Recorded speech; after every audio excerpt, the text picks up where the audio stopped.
અરવલ્લી શહેરમાં દારૂના વેપલા પર જનતા રેડ. બાયડમાં જનતાએ ઝડપ્યો વિદેશી દારૂ. અરવલ્લી શહેરમાં દારૂના વેપલા પર જનતા રેડ જોવા મળી હતી. બાયડમાં જનતાએ ઝડપ્યો વિદેશી દારૂ. ડેમાઈ સ્મશાન પાસેથી કારમાંથી ઝડપાયો હતો વિદેશી દારૂ. દેશી દારૂનો જથ્થો પણ જનતાએ ઝડપી પાડ્યો હતો. બુટલેગરે ખુલ્લે આમ વિદેશી દારૂનો વ્યાપાર કરતા હતા. બુટલેગરે યુવકને માર માર્યા હોવાના આક્ષેપો પણ કરવામાં આવ્યા હતા. બેંક નીકળી જતી હોય એની છેડછાડી થાય તો એ જવાબદારી લોકો લે બરાબર. લોકો મારવાના ઓતરીને પોલીસ આજે દારૂ ભરેલી ગાડી અત્યારે પકડી એક ને પકડી અમે પકડી આ લોકોએ પકડી આ માણસોએ ચાવી મારી જોડે આવેલી ગાડીની આ ગાડીની ચાવી પોલીસ એ લોકોએ બોલાવી મારાને ના ભાઈને મારું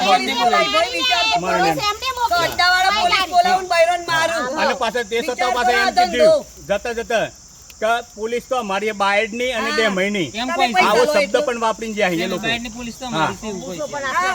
તમે હું તોડી લેવાના હા 8 જણા આવીને મારા મન મેલી આ મારો નેનો પેલો હાઈ બાકી હતા એના મી કે પૈસા આલ દે ભાઈ તને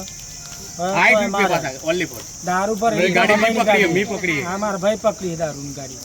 પછી પોલીસ એમને આવી ગઈ કે કોઈ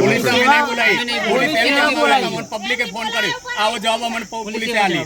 પોલીસે પૂછ્યું કે તમને કને મોકલ્યા. અમે તમને ફોન કર્યો નથી. અમે એમ કીધું કે અમારા પત્રકાર ભાઈ આવ્યું બરાબર. પત્રકાર સિવાય અમારે ગાડી અહીંથી હટાવવાની નથી અને પત્રકારના આયા સિવાય માલ ગણતરી કરવાની નથી બરાબર. તો એ લોકો આવો જવાબ આલે કે અમને પબ્લિકે ફોન કરીને અમે આ સ્થળ ઉપર હાજર થયા.